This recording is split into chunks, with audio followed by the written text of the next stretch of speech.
Abdul Rahman, sir. Dr. Is it audible, sir? We'll start, sir. Just you give a formal. Okay, sir. Am Just I intro, sir. audible? Okay. Sir, 2 minutes, sir. Intro. Audible, sir. Audible, sir. Okay. So, Atal FTP, day 6, session 2. Okay. Yeah, we are Okay. waiting. Audible. Okay. Atal Yeah. FTP, day 6, session 2. Good afternoon, everyone.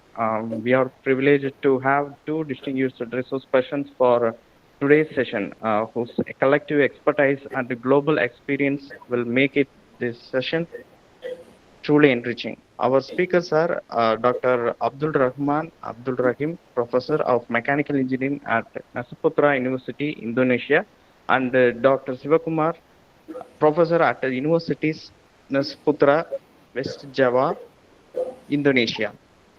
So, uh, first we have Dr. Abdul Rahman Abdul Rahim, a professor of mechanical engineering at Nasuputra University, Indonesia.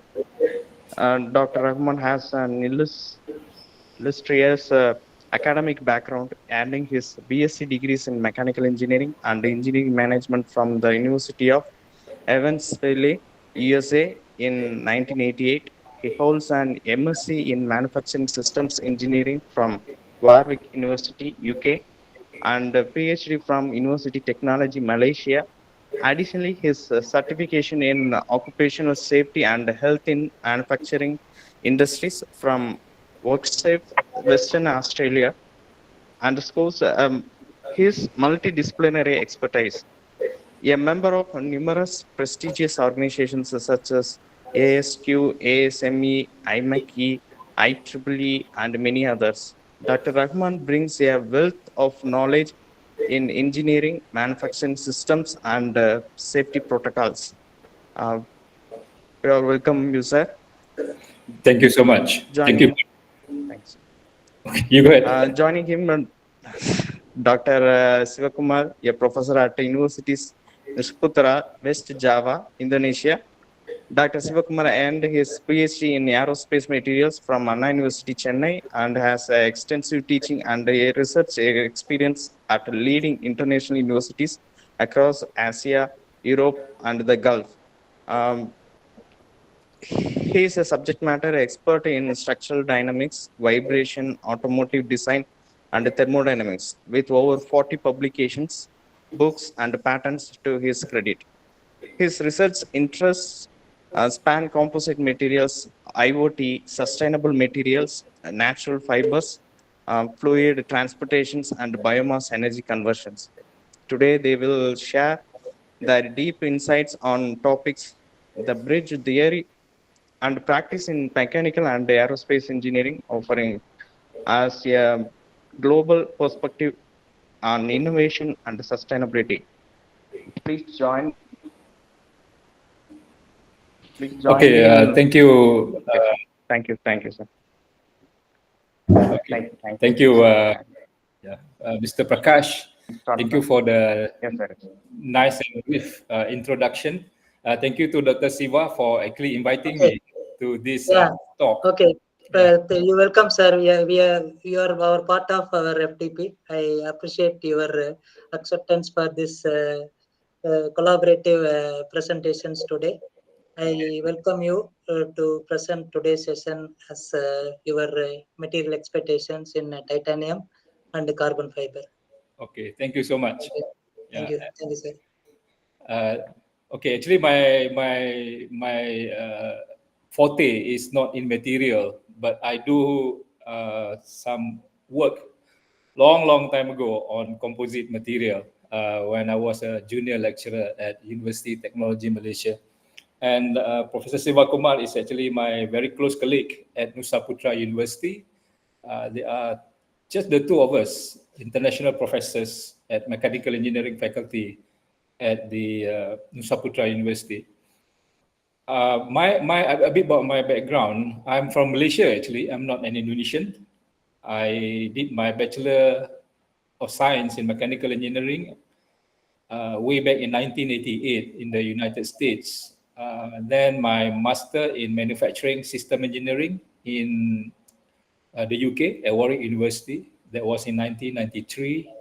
And my PhD was in 2006 at University Technology Malaysia.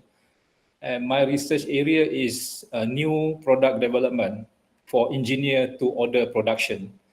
My research back then was more for engineered products, yeah, which products, not to say product, which is an asset, which is engineered one-off, focusing on oil and gas offshore platforms. Okay, the topic that I want to share today is the reverse of aerospace. It is on marine, but it's very much to do with material. And most of my material actually are from the internet, because my area is in safety, which including safety in design. So that is one of the topics that I would normally discuss in my class with regards to failure of material that can be catastrophic and cause loss of life. I would like to share my slides now.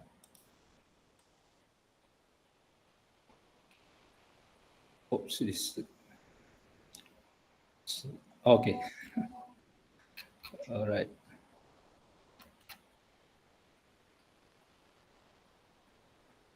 Okay. Actually, I gave this talk 2 years back at the Institute of Engineers Malaysia.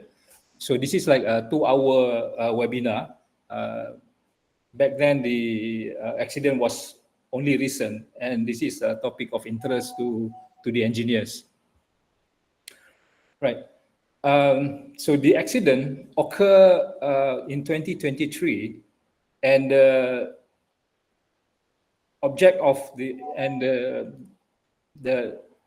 topic of interest is this submersible. So the name of the submersible is Ocean Gate.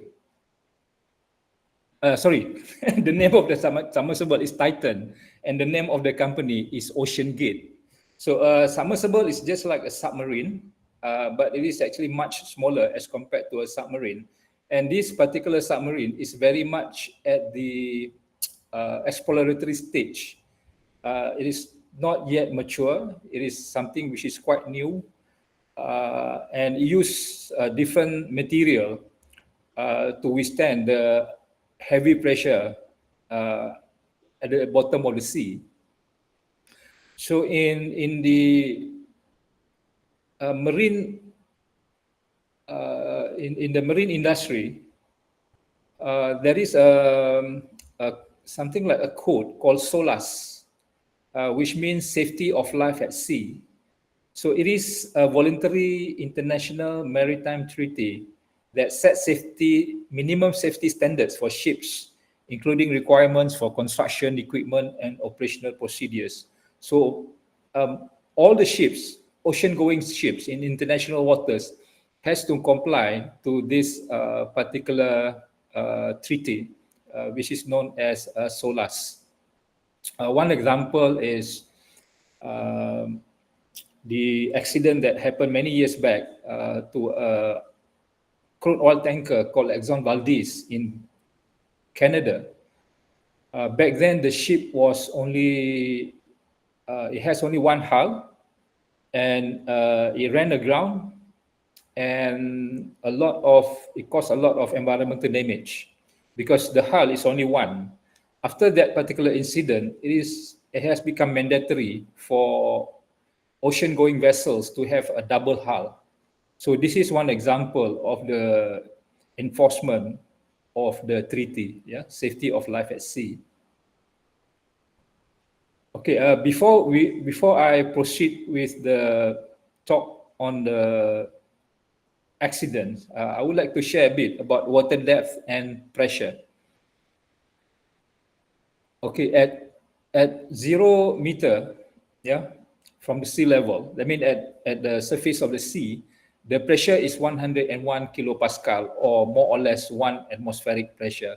For every 10 meter depth, the pressure will increase by 1 atm. Yeah? So at 1,000 meters, so the pressure will be 11 atmospheric pressure. So the deeper you go, the higher is the pressure. So this is the reverse of aircraft, because aircraft, whenever it fly, the higher it fly, the lower is the pressure.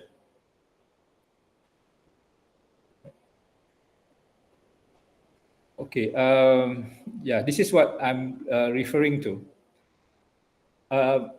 I'm also what you call this, a recreational diver. Yeah.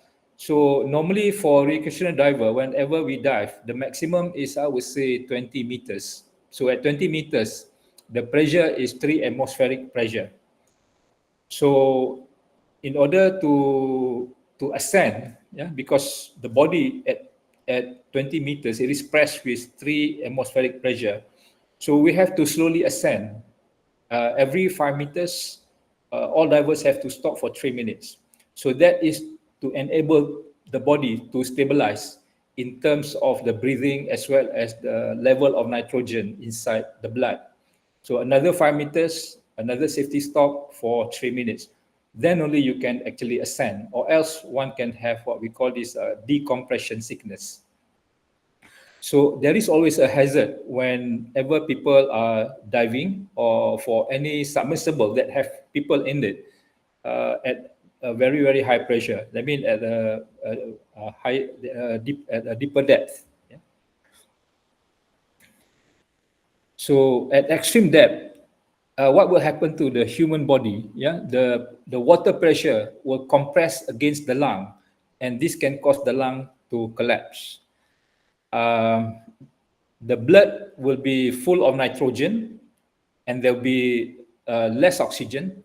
And some of this nitrogen, if it is a rapid ascent, it does not have enough time to be dissolved in the blood, and it will form bubble, a very, very tiny bubble that will go to the brain, and this can cause fatality if there is such a rapid ascent.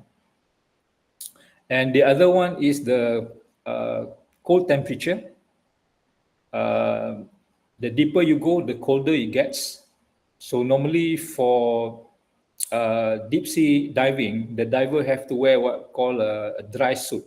That means you have a wet suit outside, and then everything inside is, I mean, there are 2 layers. Yeah. So that is called a dry suit, or else it is too cold and it can cause hypothermia, which can actually kill people. But for depth around 20 meters in tropical waters, the temperature is not that cold. It's around 23, 24 degrees Celsius, which is still okay for human body. So this particular mission of Titan from the company OceanGate is to go down up to 12,000 feet, yeah, from the sea level, basically to just go around the Titanic wreck site. And this has become what we call this, it is like a tour, yeah, to the wreckage of the Titanic. And only rich people can afford to go to such a tour, because per trip, per head, the price is 250,000 US dollars. So this is the detail of the OceanGate submersible. The length is 6.7 meters. The height, yeah, from the bottom here all the way to the tail is 2.8 meters. Actually, inside is quite small, 2.5 meters from side to side. It can dive up to 4,000 meters. Weight is almost 10 ton. It can seat 5 people maximum. Top speed 3 knots. And the oxygen can support for 96 hours for 5 people. So in this particular accident, there are 5 people on board. One is Stockton Rush, who is the CEO of OceanGate. Hamish Harding, a very wealthy British businessman. Paul Henry Nagelet, French Navy diver. And another 2 British. Yeah? One is Shahzada Dawood, British businessman, and his son, Suleiman Dawood. So there are 5 people. That means it is a $1 million mission. The material for the submersible, the hull is actually made from carbon fiber. And the process is called, I think we are all familiar with filament winding. Yeah, so filament winding using thick carbon fiber. And the thickness of the hull is 12.7 centimeters, which is almost 5, more or less about 5 inch. That is the thickness of the hull. It's only for the hull. The cap on both sides are made from titanium, and there is also a viewport. Yeah, there is people can actually view from inside the vessels of what is going on outside. And the diameter of the viewport is 53 centimeter wide. It has an electric propulsion, two vertical and 2 horizontal. Okay. I think the rest of the slides are quite similar to the one that I have described previously. So the diving site is at the wreck of the Titanic. So the wreck of Titanic is located at a depth of 3,800 meters. And this particular sub can dive up to 4,000 meters. So they're like 200 meters extra. This is the hull, which is made from carbon fiber filament winding. Both the ends are covered with titanium hemisphere. The tail is also made from carbon fiber.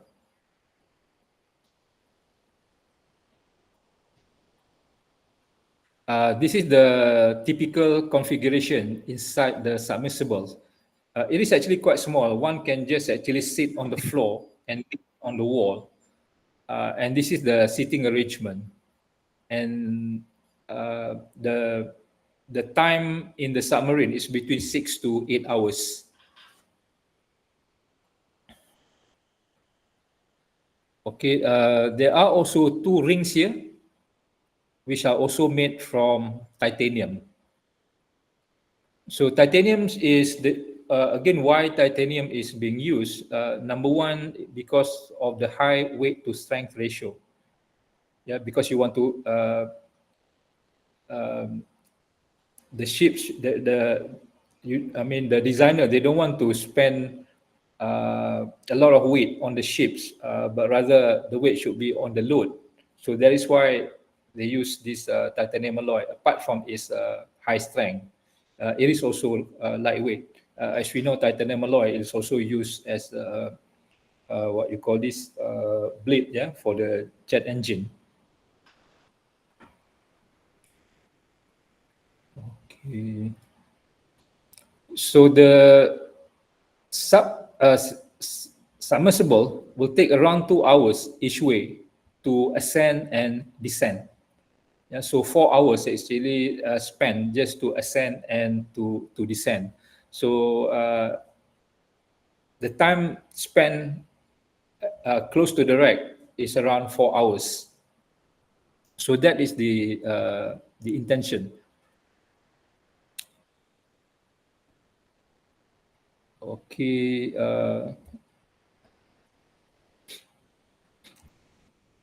This is the picture during the test, and this is the CEO of OceanGate. This is another test, but this one, the opening, or the view mirror is much larger. So I believe probably this particular company has a few prototypes, but the one that is used to go to the Titanic's wreckage is not this one. It has a much smaller view mirror. So this is what it looks inside the submersible. It's quite small. It has a lighting. As what you can see, this is how people actually sit inside the submersible. And here we can see the filament winding. So this submersible is placed on a platform, and it will sink together with the platform around 400 meters, after which the submersible will be released, and then it will descend by itself. Okay.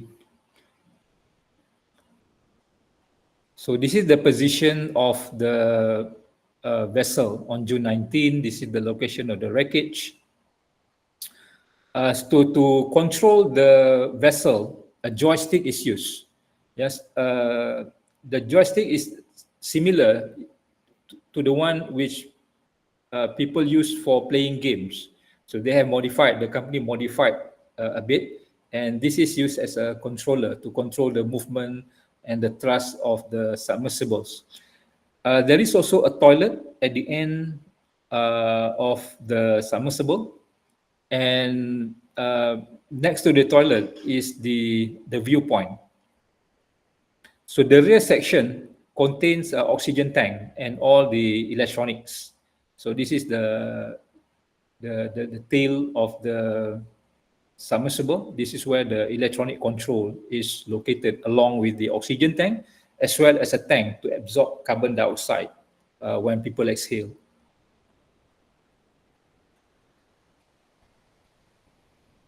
So the manufacturing of OceanGate, again, as I shared previously, the hull is made out of 5 inches of carbon fiber to withstand high pressure, propelled by 4 thrusters. Okay, and titanium cap is bolted to the hull before the expedition, sealing passenger inside. Again, for diving, there is not much issue of leakage because of the high pressure. So the high pressure will compress the 2 ends of the titanium towards the hull. Yeah, so there is no issue of leakage. Okay. This is the manufacturing process of the hull by using filament winding, carbon fiber. This is the titanium ring.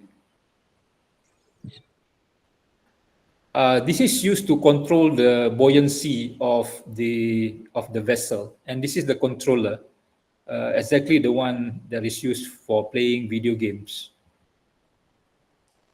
This is during the assembly of the submersibles. So the CEO of OceanGate, this is what his view is. The vast majority of marine and aviation accidents to him are a result of operator error, not mechanical failure. So he is overconfident that his design and the submersible is not going to fail. Yeah, because to him, most of the accidents are due to operator error.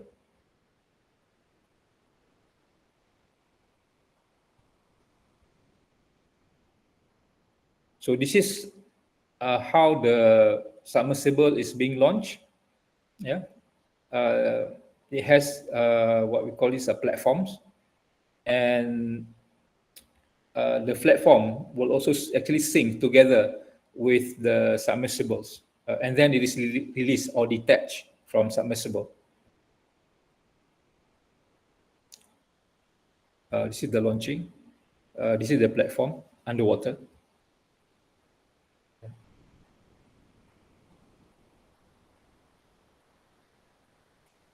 This is the back of the submersible. This is where the electronics and the oxygen is produced. So it has a good ventilation systems. It will release oxygen, and carbon dioxide will be circulated inside this particular tank. So there is always a continuous supply of fresh oxygen into the submersible.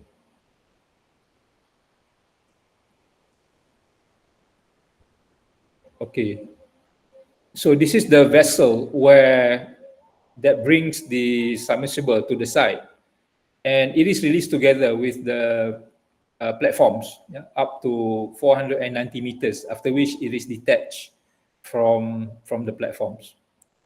And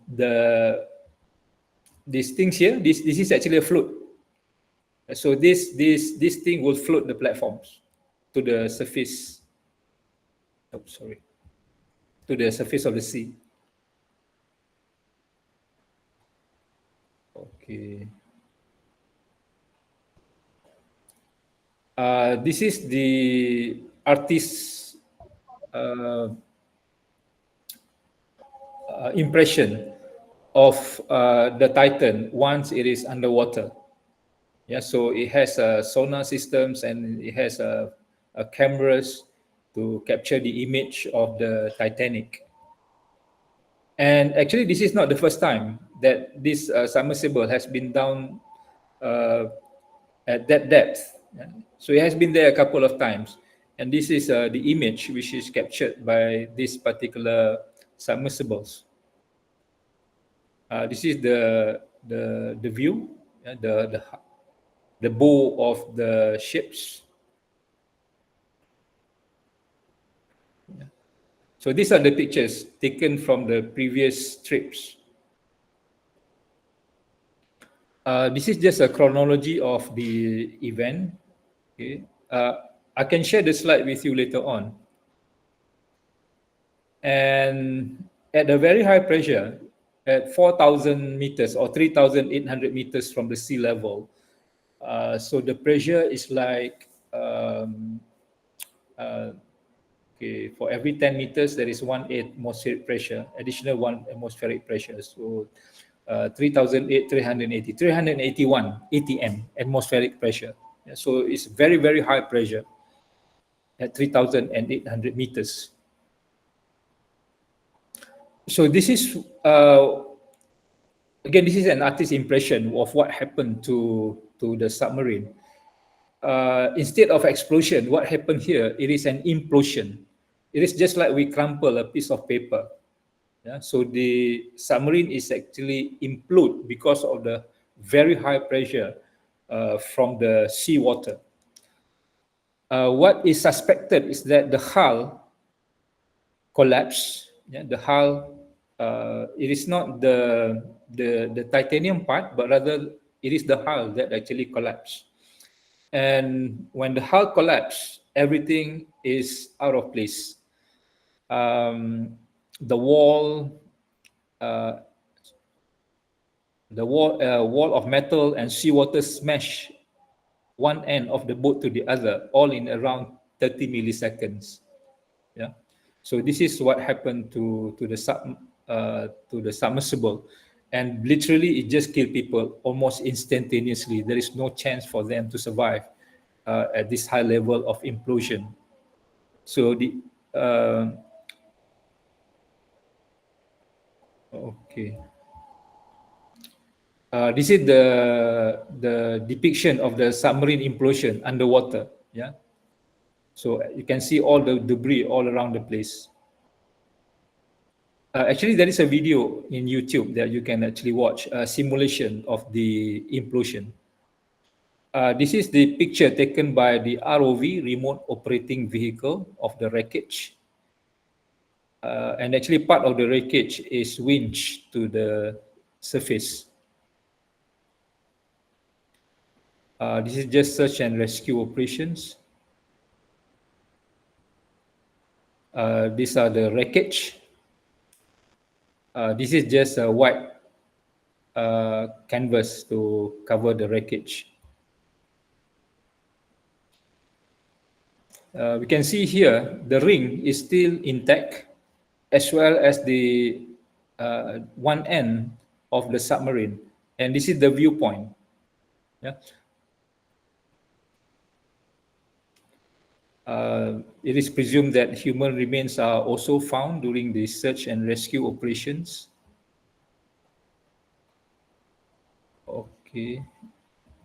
These are all the issues on safety, which I'm not going to discuss. Okay. The conclusion from the finding is that the main cause of failure is the structural weakness of the hull. We know that carbon fiber is a very good material. Yeah, it can withstand certain amount of pressure, but the property of carbon fiber, it is strong in tension, but more prone to failure under compression. Yeah, so in tension is very good, but for compression it is not. So that is why we can see that carbon fiber in some places, yeah, a bridge can be made from carbon fiber because it is tension. But compression is a different issue. So in this particular case, it is suspected that the very high pressure that caused the compression of the hull, and the hull starts to fail. The other one, this is again my personal view. You see, the pressure inside the hull has always it must be at 1 atmospheric pressure. Yeah, because again, human, we cannot live if the pressure is too low or the pressure is too high for a very long time. So it is just like flying in an aircraft. So the the pressure is always maintained at 1 atmospheric pressure. So the hull, it acts like a pressure vessel. Okay, so when it goes down, actually the water is pushing the hull, imposing a lot of very, very high pressure. But during ascent, yeah, there is less pressure. So the submarine is being compressed and decompressed by the water pressure. Yeah. So again, as we know, compression and decompression, it can cause fatigue, which sometimes cause a micro cracks to the hull. Yeah, so that is my personal view. But again, we can read from the literature the detail of the findings. Yeah? But my because I can see that the situation is almost similar with aircraft. Yeah. So aircraft, whenever it fly, the cabin has to be compressed to 1 atmospheric pressure, and then when the aircraft land, it has to be decompressed. And for aircraft maintenance, after so many thousands of flying hours, the aircraft has to be overhauled. So the skin of the aircraft has to be stripped and replaced with a new one. So that is to prevent this fatigue failure. And I think there are a few cases of fatigue failure that cause the skin of the aircraft to just come out at a very, very high altitude. One example is Aloha Airline in 1988. And after that, I think Southwest Airline, if I'm not mistaken, in the US. Yeah, so it also has the same issue. And then the other one is perhaps because of the different material that is used for this particular submersible. So the hull is made from carbon fiber. The ring is made from titanium. The two ends are made from titanium as well. And the viewpoint is made from glass. Yeah? So we don't actually know what happened underneath there. But perhaps because if you were to compress different material, which has a different property, yeah, so the ability to withstand the pressure is not the same. So some are able to withstand the pressure, but others are not. So that is probably one possibility where the failure could be at the ring. So again, that is just my personal view because of the different properties that is being used. And furthermore, the submarine is not really being tested. Yeah, it is just being tested in the labs, and then it is actually being used for actual expedition. So the technology is very new. It is not yet mature. And from the report, there is no safety protocols that has actually been complied by this particular submarine. So those are the reasons why this accident happened. Okay, the Titan was designed to withstand pressure at these depths, but the evidence suggests the hull was not strong enough for the stress it experienced. Yeah, so the finger is pointing towards the hull, not the two ends of the submarine because it is made from titanium, and from the debris, you can see that the titanium parts are still very much intact, but the carbon fiber one is not much to be seen, yeah, because it's just being imploded. So the culprit here, quote unquote, is the carbon fiber.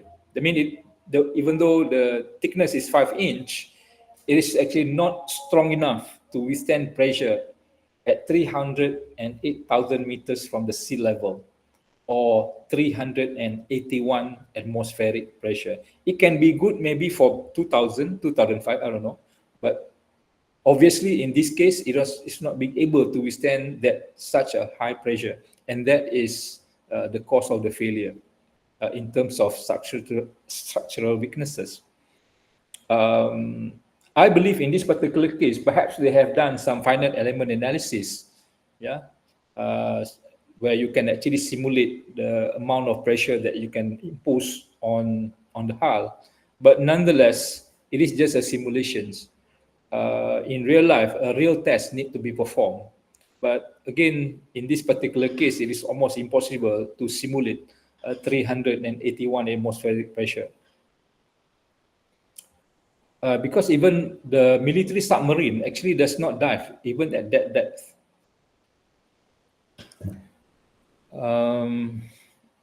Okay, the pressure at depth.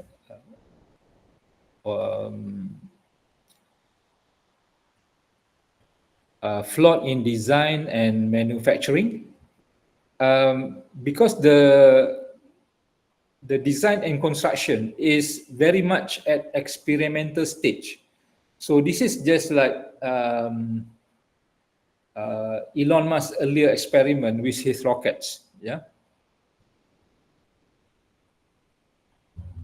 And OceanGate used unconventional material and design practices, like I described previously, like using the glass dome in some places, which added complexity to how the pressure was distributed, yeah.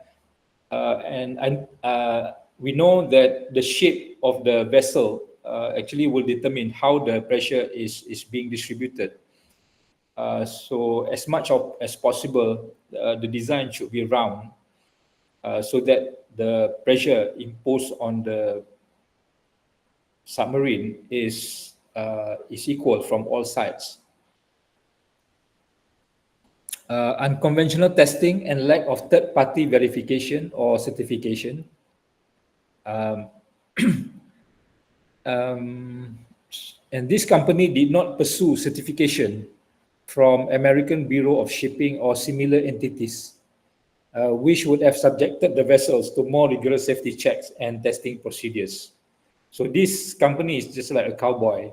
Yeah? So they design, they make the vessels, and they go for the dive.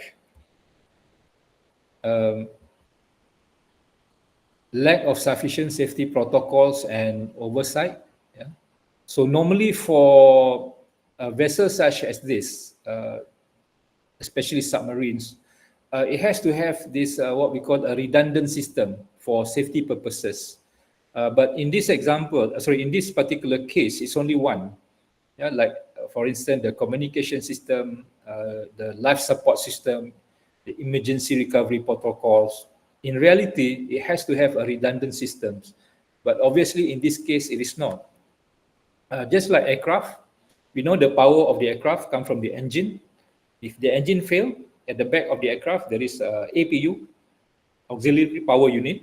If the APU fails, there are batteries, yeah, 2 batteries, lithium-ion battery, one at the cockpit, one is at the middle of the aircraft, depending on the design. And another thing that some people are not aware is the RAM, yeah, what we call the RAM air turbine. It's called RAT, yeah, RAM air turbine, which is located underneath the aircraft, and the pilot can actually manually use a manual lever, yeah, to bring down the RAM turbine, and then it operates just like a wind turbine. So it has this redundant system for safety purposes. The other one is the operating system for the aircraft. So in order for the aircraft to fly, it must have three 3 different operating systems from 3 different manufacturers or from 3 different companies. So you cannot use, say, a Boeing operating system, but duplicate or redundant 3 times. No. So it has to have maybe one from Thales, maybe one from Honeywell, maybe another one from another company. Yeah. So it is just like having our smartphones with Android OS operating systems, with Apple operating system, and with Huawei operating system. So that is to have a redundancy in order to prevent failure. But obviously, in this case, they only have one each. Yeah? They don't have a redundant systems at all. So that would probably contribute to the failure. And this company prioritize innovation over traditional safety measures. So that is why they are able to come up with this particular product in quite a short time compared to the conventional one. Because for conventional product design, it has to pass through quite a number of safety measures before it is being released and can be used for the public. The other one are the human error and operational decisions. But the conclusion, the main cause of failure, apart from those that I have discussed previously, is actually the first one, the structural failure. Yeah, because of the very high pressure from the water that compressed the vessel and caused the vessel to collapse and implode, and making it impossible for anyone in this case to survive. All right. So that is the end of my sharing session. So I hand over to Mr. Prakash.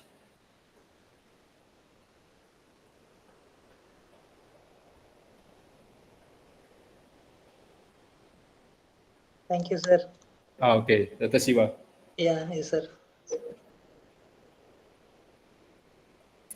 So please If kindly. you have any question, Yeah. I cannot promise that I can answer, but at least perhaps I can give some idea. Yeah, if you want to ask anything.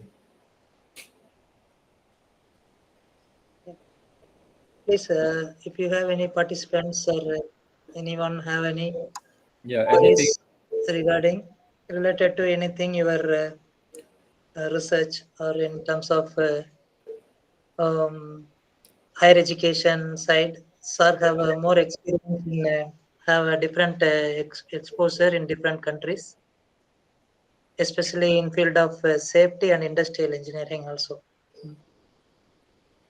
So kindly you can exchange your ideas anytime, and please ask some questions, or if you want to, please put in your chat box also.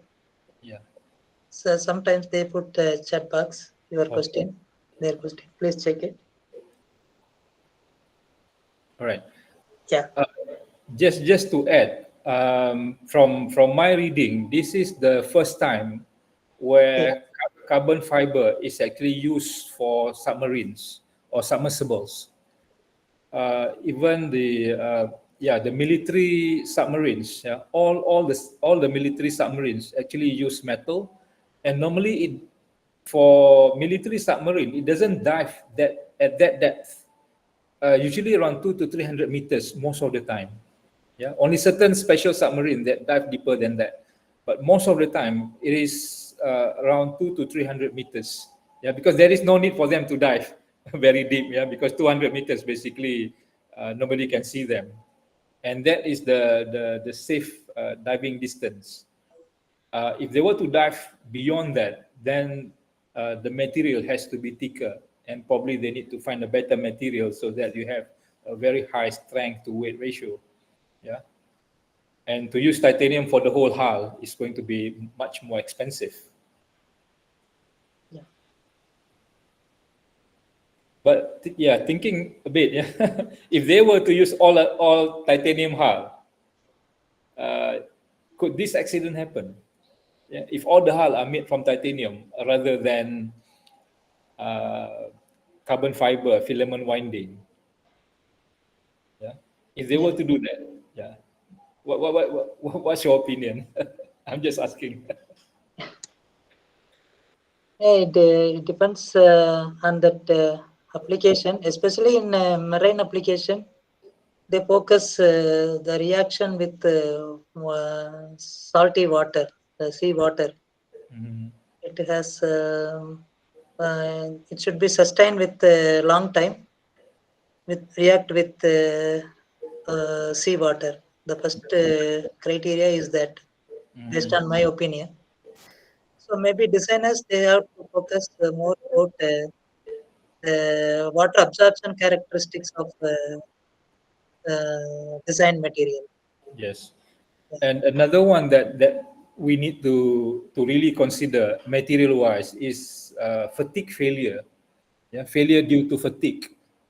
In this particular case, it is not the vibration, but the compression and decompression of the vessel, which can cause fatigue as well.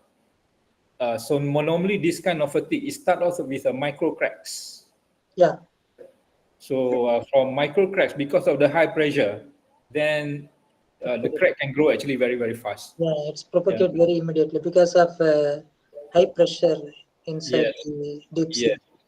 And the other one, because the hull is very thick, is a 5-inch thickness. Okay. So when it is too thick, yeah, I believe rather than having a ductile property, it is actually slightly brittle. That is again my my perception. Yeah, Okay. it can become brittle at Yes, that yes. at that very high thickness. So that is probably one of the cause of failure. Yeah. Yeah, yes, sir. Maybe they have a very nice presentation, sir. I I like to congratulate you again. Thank you Thank so you for much. your acceptance, first of all. And very immediately, I requested you recently, just you prepared the very good presentation for us. And hope the participants have a good insight about the deep marine vessel, and as well as they have some idea to do some research in this field, because it is a kind of unique field. There are mainly focus people, our peoples are doing focusing mainly automobile point of view or aeronautical point of view. Some cases they only very rarely they research in terms of marine application. Hopefully, this is also another kind of emerging field um, to develop a new kind of material for avoiding such kind of accidents in future. Okay. Thank you very much, Prof. Siva. Yeah, yes, sir. Thank you. And I hope participants have any queries or anything. Please help them, sir. If you need any contact or anything, if you want to support from Professor Dr. Abdul Rahman, I will connect you with Dr. Professor Abdul Rahman. Okay, sir. Thank Okay, you. thank you. Thank you so much. Thank you. Thank you for once again, sir. I start my session, sir. So after this, I would like to share my PPT regarding material characterizations. Today's session. Let me share my PPT first.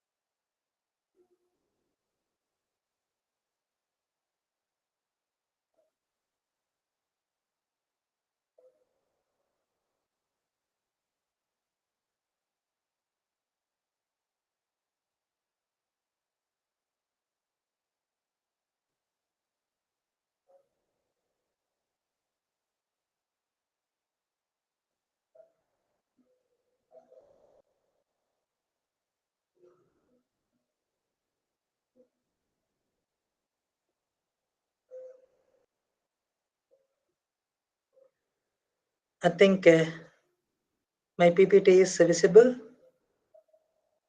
Participants, I think you can able to see my presentation.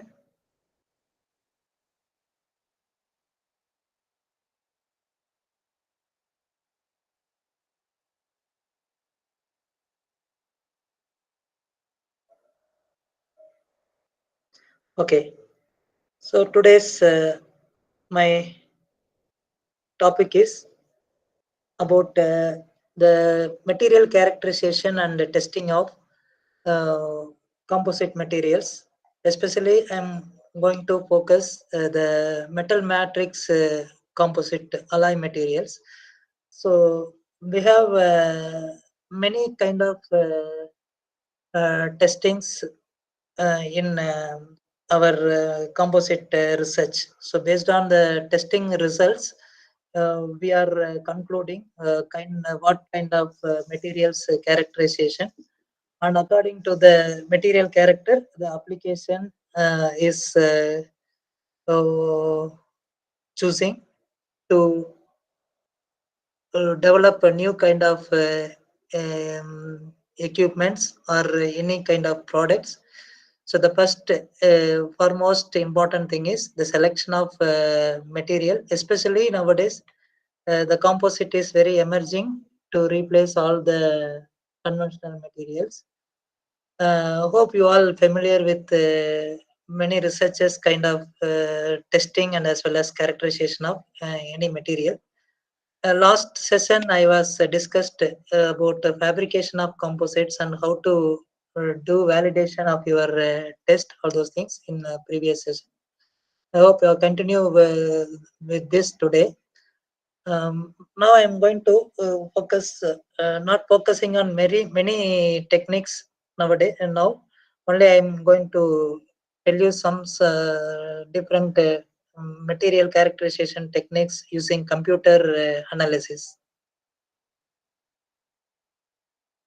So these are the material characterization. You can make it to this. I am making three segments here: introduction, stage of material characterization, and how to standardize the material characterization.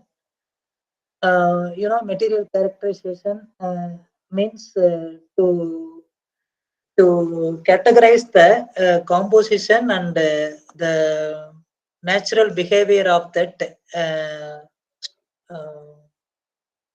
atoms and microstructure of any kind of material. So you know very well the microstructure is a place and is defines the material nature, how the microstructure arrangements. Depending on the arrangement of a microstructure, the material is gives you the story what nature it has. So this is the material character first of all. And as you know very well, if what is the difference between the um, any kind of material, so whether it may be a liquid form or solid form or gas form, all those things how we categorize means depends on the arrangement of atoms and molecules. So in case of atom and molecules are very close to compact, it's almost proper arrangement of pattern. We categorized normally it is a solid material. And in case of the atoms and the molecules are moving continuously with the slow velocity, so then it is normally it is comes under the fluid material, so fluid characteristics. So the and another form of source is gas, and gas have a highly moving atoms, and it has a definite amount of velocity of the atoms. So accordingly, the form of material can be categorized. Okay, so in this category, our research materials are almost we are only focusing on solid materials, not liquid or not for gas. Especially our people, mechanical point of view, material side, we are always talks about solid. So solid have definite amount of molecules and arrangement of similar pattern. Okay, and how the structural characterization is involving to analyze means depending on the crystalline structure, whether it may be amorphous structure or a crystal structure. So usually crystal structure is defined for metal-based material, solid material. And amorphous is mainly it defines the non-metal-based material. I hope you all visible my slide. Is it okay? Okay. Sorry. Okay. And well, now we also going to discuss something about how the properties of mechanical and thermal and fatigue properties analyzed by different testing equipments and techniques. So before that, we know the different material classification. As I mentioned previously, the solid phase material, liquid phase material, and the gas. So in metals, especially solid phase materials, we have a metal, plastic, ceramic, and composites. So this is the conventionally we can define broad classification as that. So I think this is about the classification of material based on the. It is actually in Indonesian Bhasha. I forgot to change it to English. There are polymer, plastic, and ceramic composites. They have categorized in terms of mechanical property and thermal property and fatigue property. So how the material structure is defined means depends on the grain structure and the grain boundaries. So this we cannot see by our normal naked eye. So we have to use some techniques to analyze using microscope. So generally microscope is used for to see the how the atoms and microstructure or molecules are arranged in order. So based on that report, we can analyze mechanically to find the nature of property. So whether it has strength property or compression or tensile, how about a fatigue property and thermal conductivity, all those things depends on the arrangement of microstructure, okay, or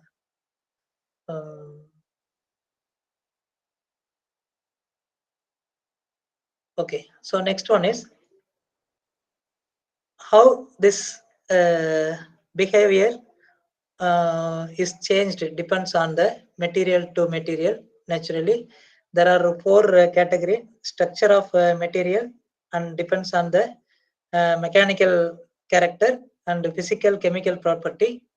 Then property modifications. So on the structure of materials, it depends on the atomic boundary or atomic bonds, how it's bonding together, how closely packed the atoms.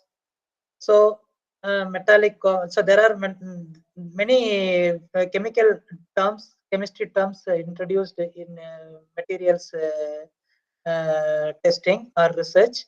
We should aware of some chemical terms. And in this case, metallic covalent and ionic crystalline, amorphous, and partly crystalline and polymer chains. So partly crystalline and crystallines are based on the metal base.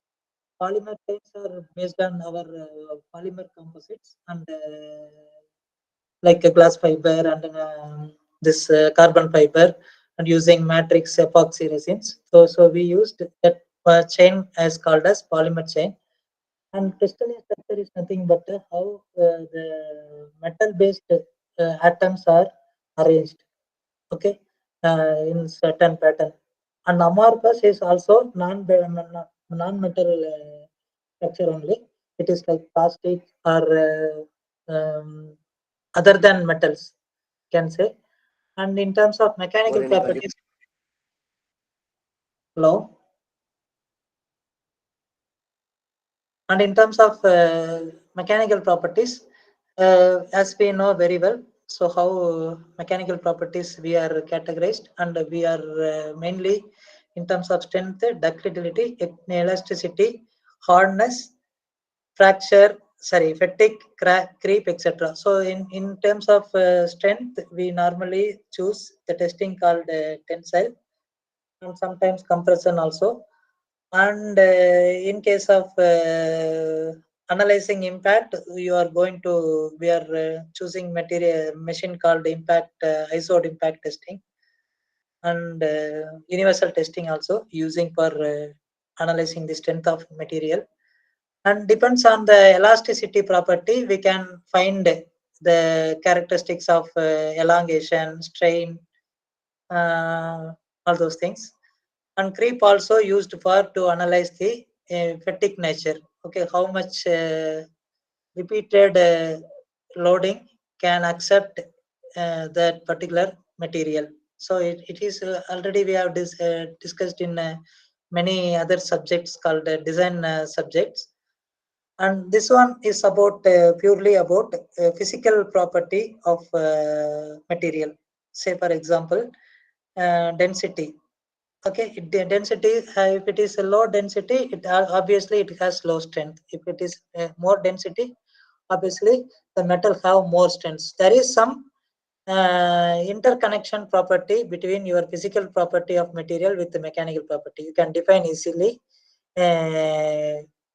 roughly. We cannot say define exact property values, but we can easily identify roughly by in terms of melting point, in terms of density. If it have a low melting point, definitely it has not suitable for the thermal application. So like that, it depends on the physical and chemical property nature. And finally here I have another property modifications here. So depends on the material, we can use different techniques to enhance the property of composites. Okay, so if you are use heat treatment process to enhance the surface quality and surface hardness. We have different techniques as we all know very well. Annealing, all those things we are using to heat treatment the metal-based composite materials. Okay, and precipitation hardening, annealing, tempering. So these are the different techniques. Surface treatment, alloying, reinforcements, composites, laminates, and fillers. So using these modifications, we can strengthen our composite material.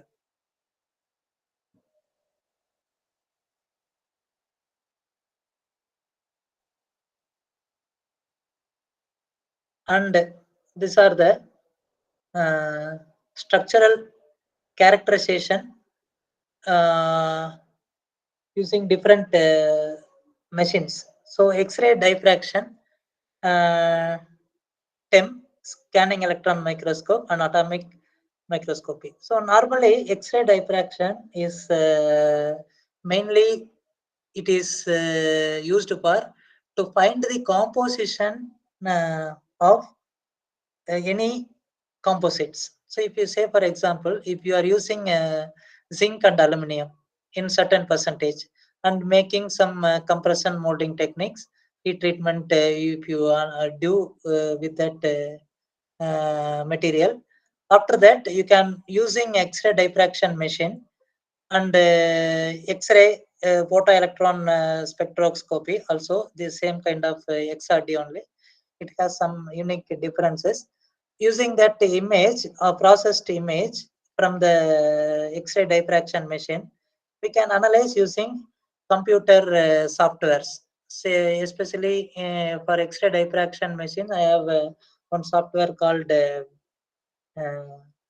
um, a match. So that is called MATCH match. So using that software, I can show you that software here.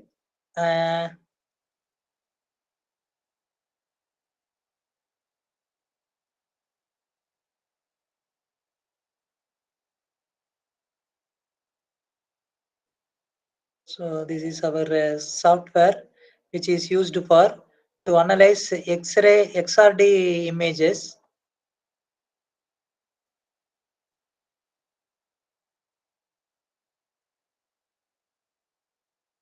Just I will give you some small introduction about this software.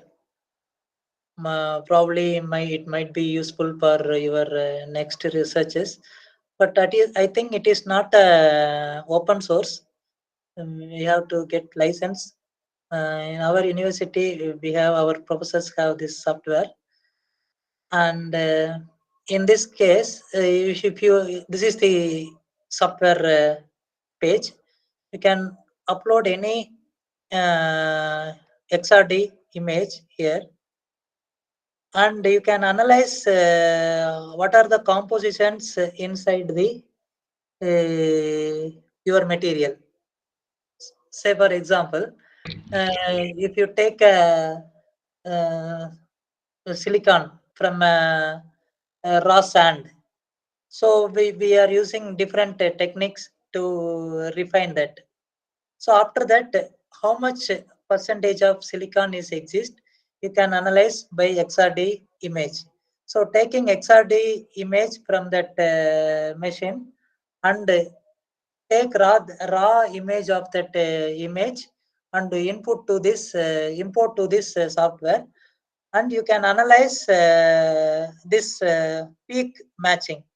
So these blue lines and red lines are matching here. So this is all how much the candidate phase percentage is exist in the composition. Say for example here, it representing silicon oxide. The software itself, it detects silicon oxide exist. So you can see here this blue line and red line peaks are matching together. So it means this is silicon oxide. So 100%. So next is if you take quartz, it shows the software. It automatically it shows quartz. So if you this is the highest FOM 0.79 and 78. If you click quartz next one, it is automatically shows the right hand side of bottom. You can see here. Now silicon oxide is 91%, quartz is 8%. So like that you can find the material composition in any composite metal based. It should be crystalline based first of all. You cannot analyze XRD image for amorphous material. Okay, so this is my short introduction of this software. You can find this easily, and we have many examples in YouTube also. And if you have any ideas or clarification, you can contact me. I will try to help you to analyze XRD images using this software. And you have many other options also here, not only for composition. You can also use structure and properties, peaks, all those things. And also you can generate report how the compositions involved in your specific composite material. So what is the percentage match phase and sample name? You can identify the sample name, and depends on that it has silicon oxide quartz, and its property and phase candidate, all those things in this report it will be explained very clearly.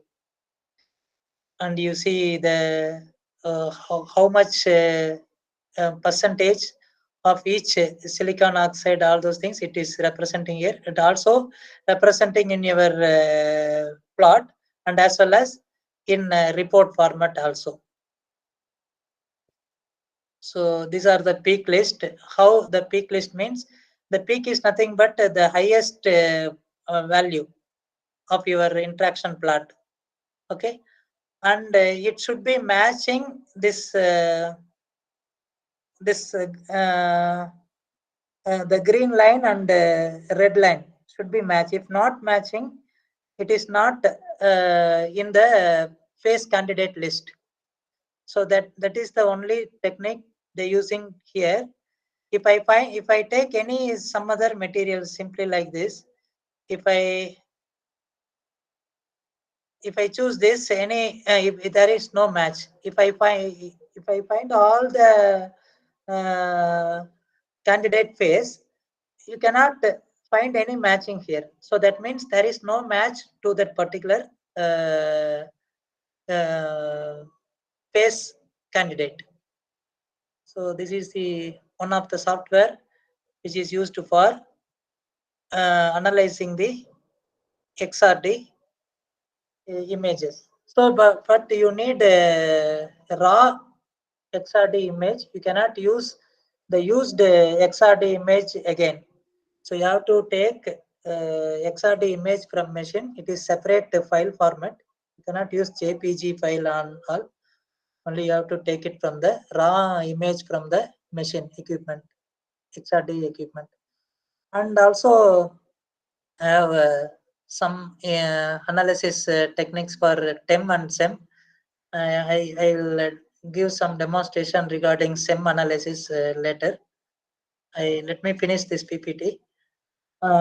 Here, some mechanical property characterization. I think I don't want to explain all those things. It is very simple thing. Tensile, you know very well. To analyze elongation, and it is like brittle material or hardness, all those things. You can use some basic mechanical testing equipments. I'm not going to in depth regarding this material testing, mechanical testing.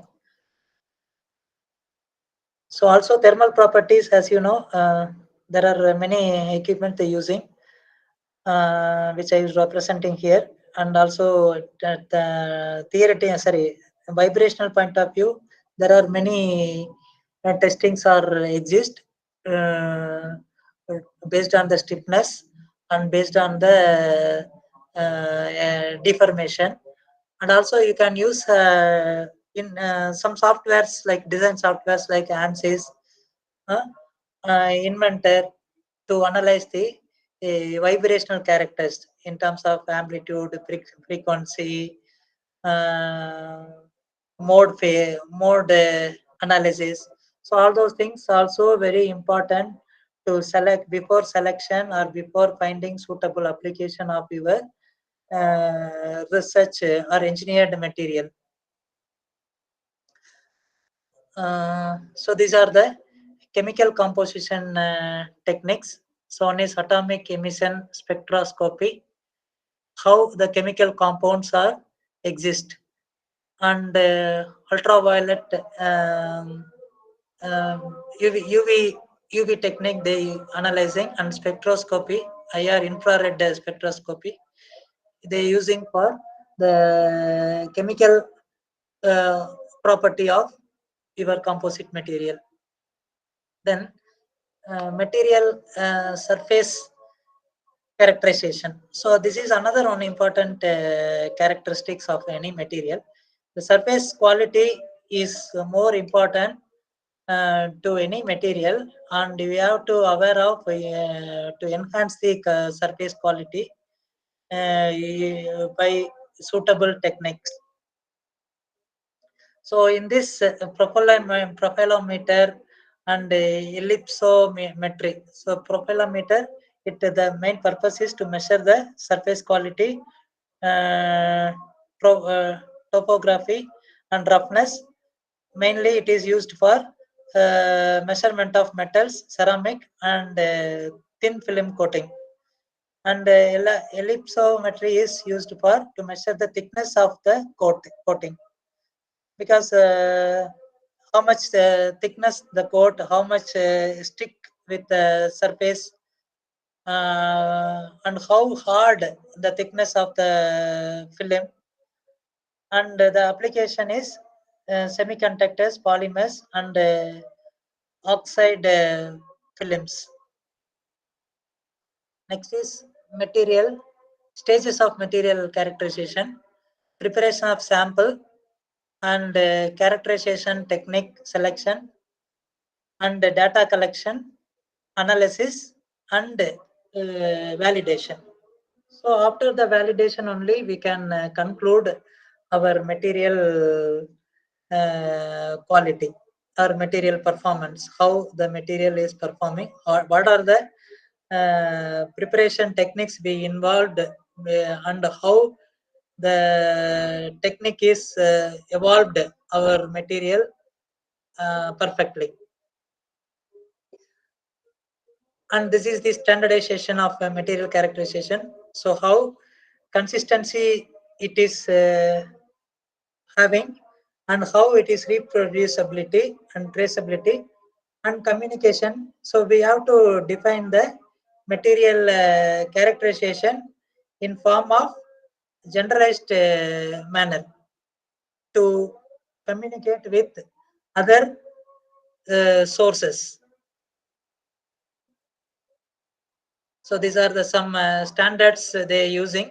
Many standardized bodies are here, as you know, ISO, ASTM, NIST, DIN,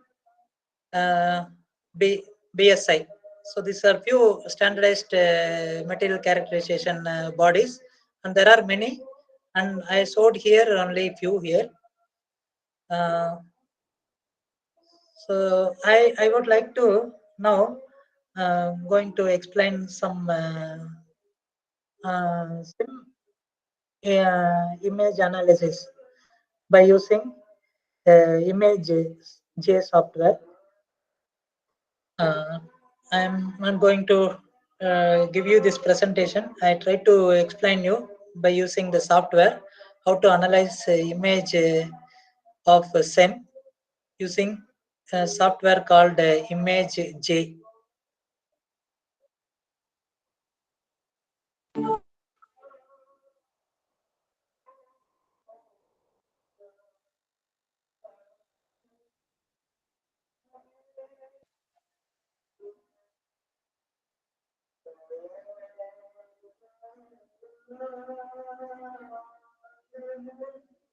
Because it is in my computer in my office. Today I am at home. I want to install first. Just a minute.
Yeah.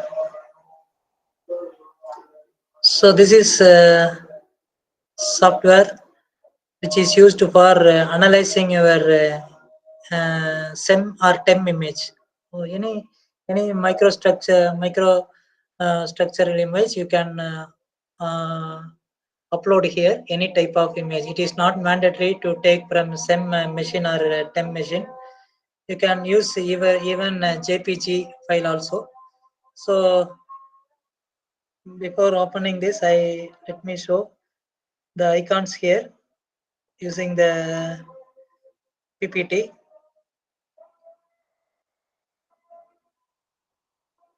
So these are the, I think I don't want to show these things. It takes time. This is this kind of images. I wanted to tell you something in this PPT. This kind of image you cannot use to analyze using image J because there is no scale properly. And the second image is you can analyze. There is a scale here. You can see here there is a 50 micron meter. So you can analyze this, but provided image color is not grayscale, you need to set the black and white color. Then third one, this is obviously you can do analyze by using image J because there is a data related to same image. So there is a scale here and there is a grayscale. So it is obviously you can analyze this image. And this is about information image. Yeah. What are the outcomes you can take it from image means grain size, particle size, porous size, layer thickness, crack size. So grain size is mainly you can define particle size also. You can define whether it is a nano size or not. And many factors you can conclude using the image. It depends on your perception and what is you are going to analyze from your research. So depends on your view. So these are the outcomes from your image J.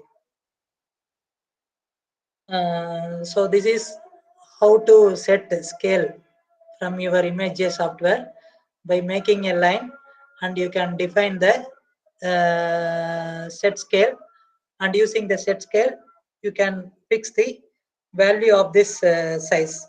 So 200 micrometer or nanometer or 100 nanometer. What is the size?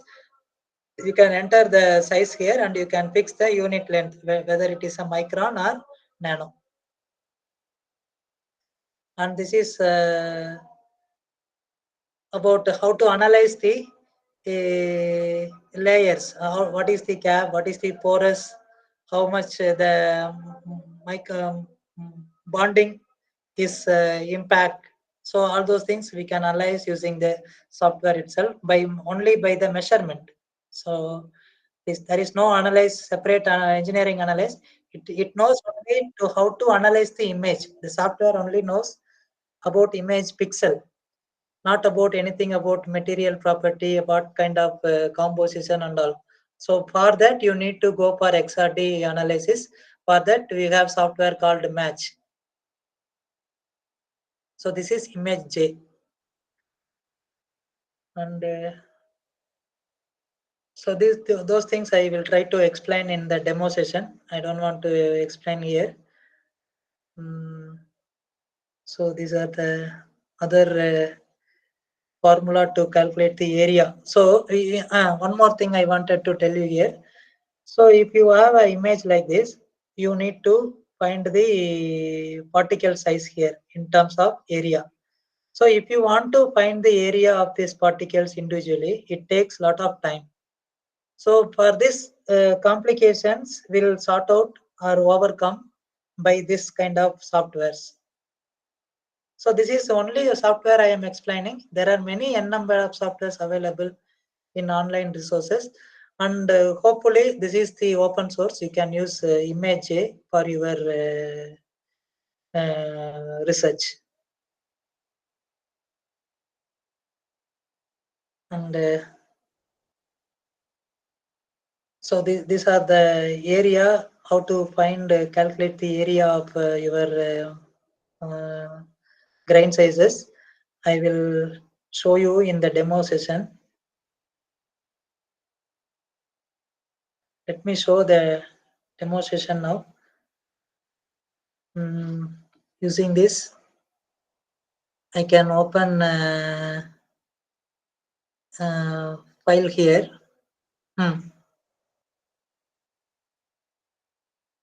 I have some sample images.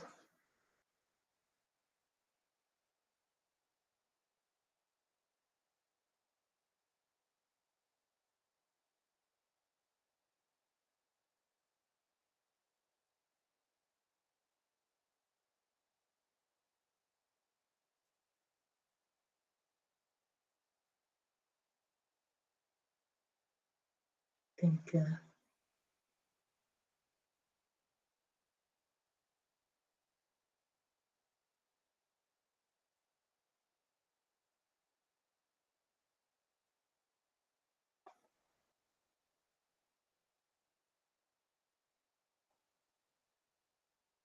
now let's please just a minute. I find images, sample images I put in my Google Drive.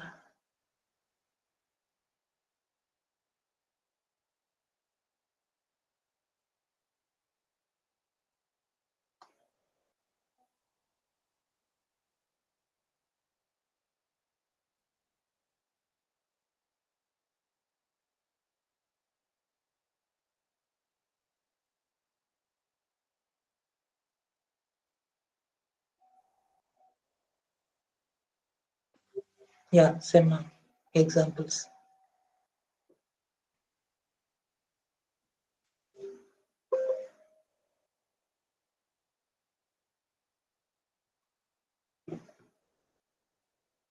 So this example I will use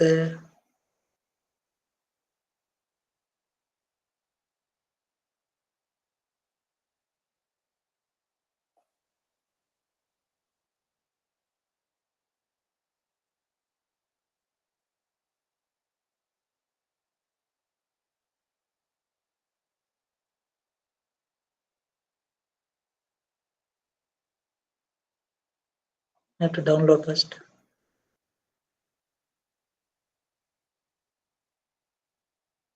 Yeah.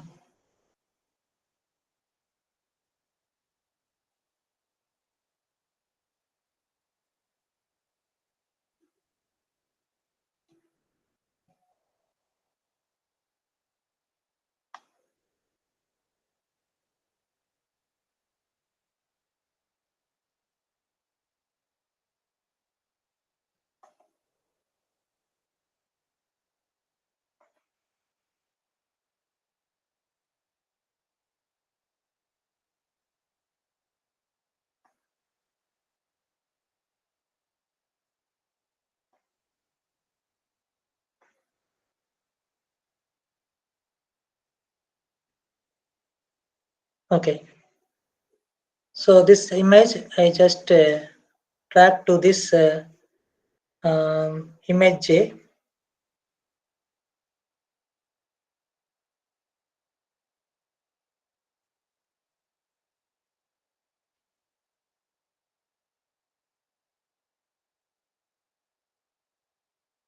Okay. Yeah.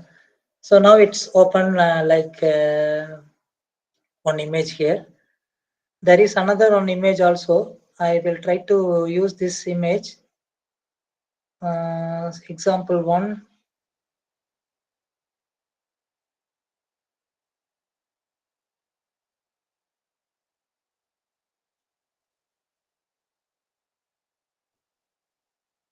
Yeah. This image I will use.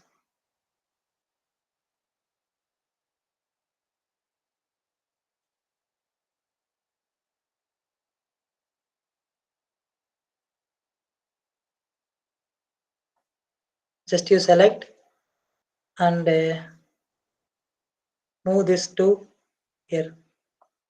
It will open like image J format. Then start with the line and make a line first, and you have to draw. You can zoom it, just right click and make this one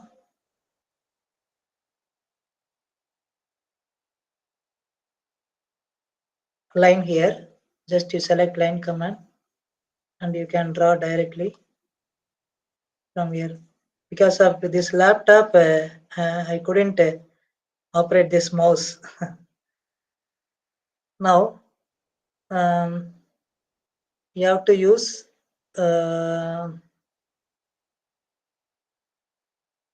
analyze and go to no, not analyze, FT,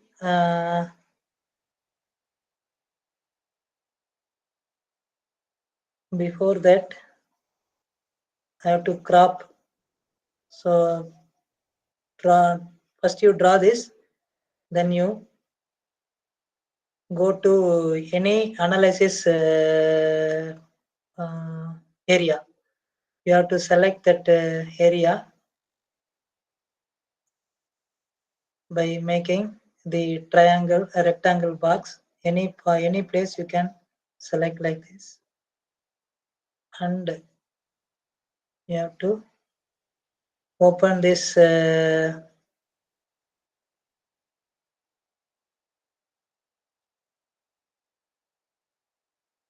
let me open my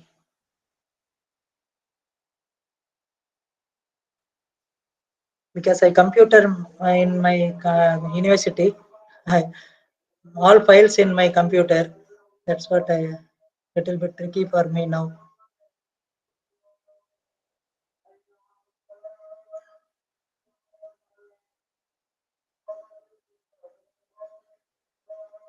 So these are the first step you have to do.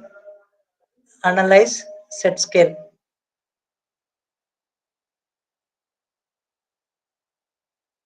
Go to analyze, set scale, and you can fix the size of the known distance 100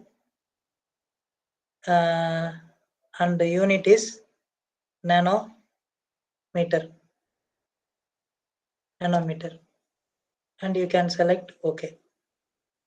So now the scale is set. So like this you can use this software, and I will try to show. I couldn't manage with this laptop to demonstrate you. I will try to explain with my PPT.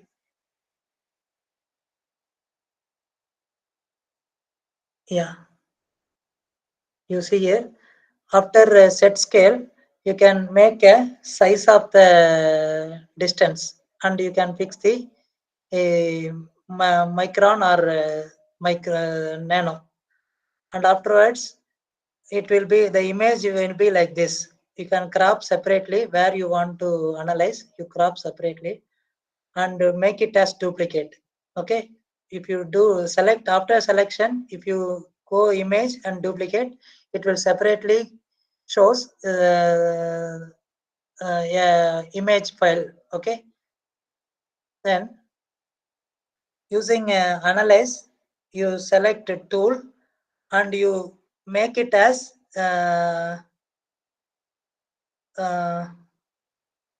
what is that?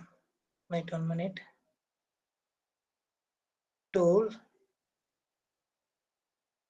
here, analyze tools, and in this you have to go for scale bar. Scale bar is nothing but you can draw a line to any size, and you can make size thickness. See here, 100 or 500. 100 is representing here this line. Okay, this is line, and height you can change. Say for example 200. Tools.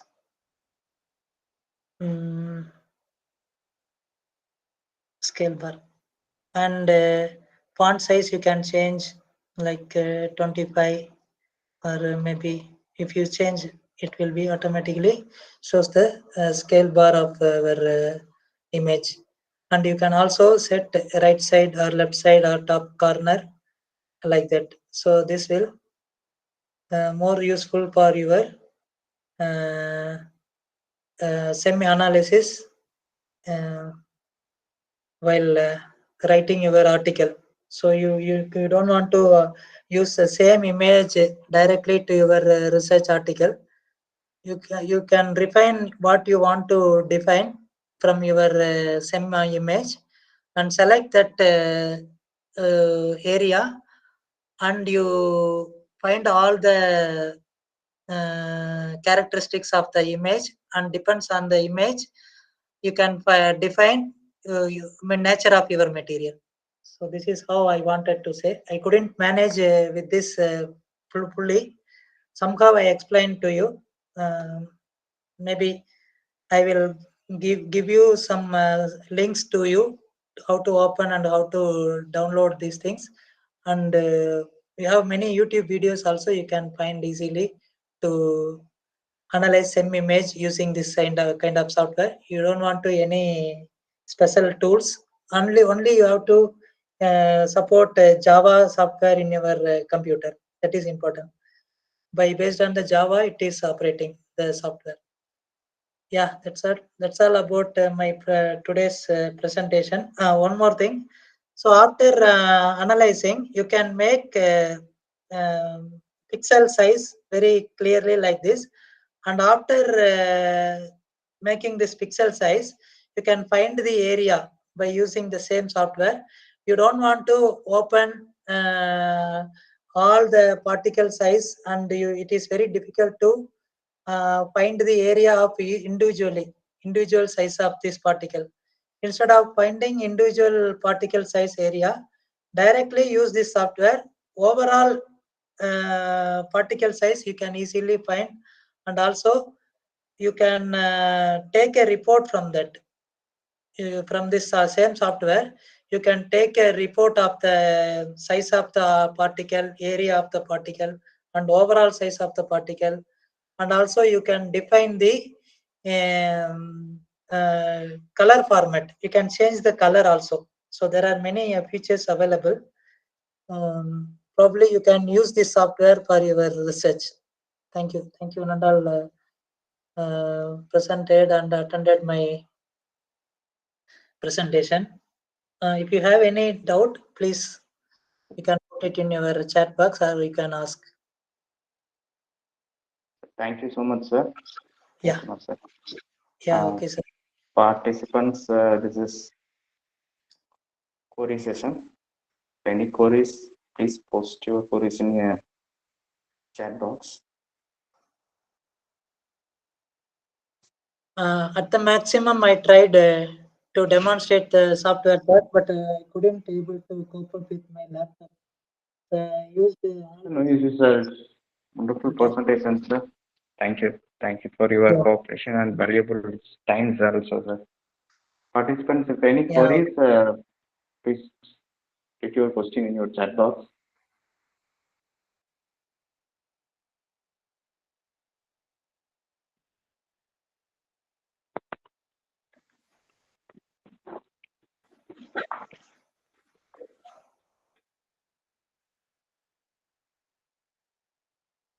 By the way, you can use image and XRD images for more potential research publication. So without SEM image or without XRD images, nowadays, the SEI or Scopus articles, they are not accepting papers. So try to publish papers using analysis of SEM, TEM. Maximum you don't want to go for TEM. At least you have to use SEM analysis for microstructure, or as well as whether you are how much particles are added inside in terms of nano size, how to find nanometer size. All those things you can analyze using this kind of software. And most probably, if you use such kind of softwares and incorporate in your journal articles, reviewers can more probability there to accept your papers.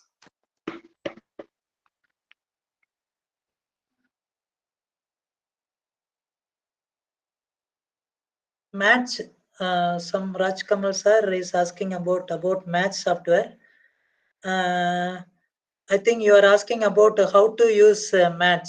So Match is mainly used for crystalline structure, not amorphous structure. So then it is only XRD is analyzed for metal-based composites. So this is the one main thing. And secondly, You can analyze parameters like composition and as well as phase candidates, and purely it's all about characterization of material compositions exist inside. So you cannot analyze by directly using any method. Only you can have to go for destructive technique. This is non-destructive testing. One of the main advantage, unique advantage is XRD is used for non-destructive method. So you will easily find the compositions inside and how it react with other materials like that. Okay, sir. Any more questions?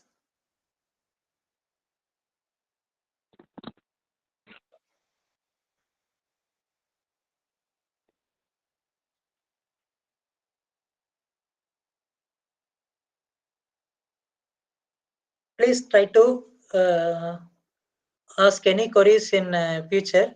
You can put me my email, or you can contact Prakash sir or Raj Manivel sir also. Yeah, they have my number, contact number, and most probably I can able to give you some idea about the composite, especially bio composite materials research insights in future. And some of you have interest to do collaboration research. I will try to talk with our professors in Indonesia and as well as other countries and university also. If any possibilities are suitable, of course I will collaborate with you peoples, definitely.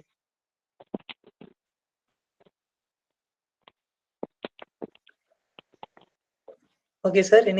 Any more question? I think no more questions, sir. We will wind up Okay, the sir. session, sir. So, Okay, sure. on behalf of organizing committee and all the participants, we extend our heartfelt gratitude to Dr. Abdul Rahman and Dr. Sivakumar for their invaluable contribution to today's session. Thank you for sharing your time and expertise with us. We look forward to more opportunities to learn from you in the future. Thank you. Thank you so much, sir. Okay, sir. Thank you. Thank you all participants for your passion listening. Thank you. Have a nice Thank you, day. everyone. Thank you. Thank you, Dr. Abdul Rahman, sir. Thank you so Thank much, you. sir. Abdul Rahman, sir, thank you. Thank you. So, participants, next session will start shortly. So, feedback link, put it in chat box. Fill it as soon as possible.